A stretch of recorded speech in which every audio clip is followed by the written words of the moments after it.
The conference report that we are considering today is good news for our country.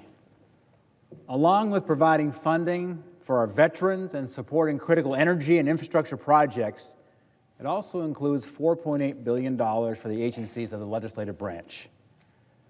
The legislative branch portion of the conference report allocates funding in an appropriate manner. It promotes government transparency as well as increasing security here at the Capitol complex. And this is very important. In support of good government, this agreement includes a provision known as e-file, which requires U.S. Senate candidates to file campaign finance reports electronically, directly with the Federal Election Commission, as every other federal candidate must do.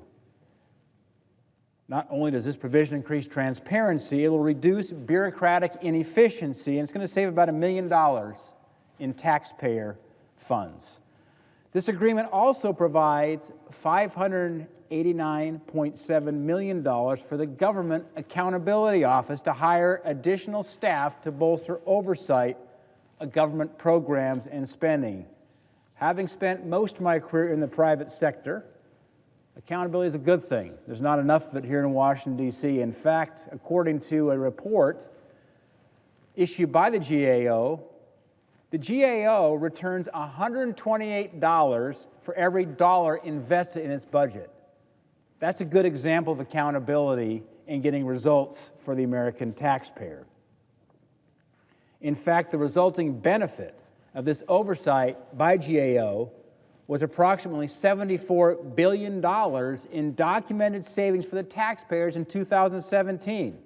That's where you get the $128 return for every dollar invested in the agency. The Capitol Police is fully funded at the requested level of $456.3 million, allowing for the continued protection of visitors who come to the Capitol campus every year, as well as the members and their staff. These are just a few highlights of the bill, which allocate resources in a responsible way to maintain existing services, as well as providing critical investments across the U.S. Capitol campus. And lastly, and importantly, I want to thank Senator Chris Murphy, my ranking member, for working with me in a bipartisan manner throughout this process. This is my first year as chairman of the Legislative Branch Subcommittee.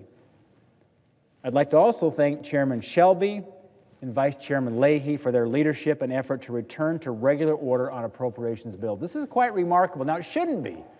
The bar's been set so low in Washington, D.C., that Congress can't get their appropriation bills, the spending bills, passed before the end of the current fiscal year, going into next year.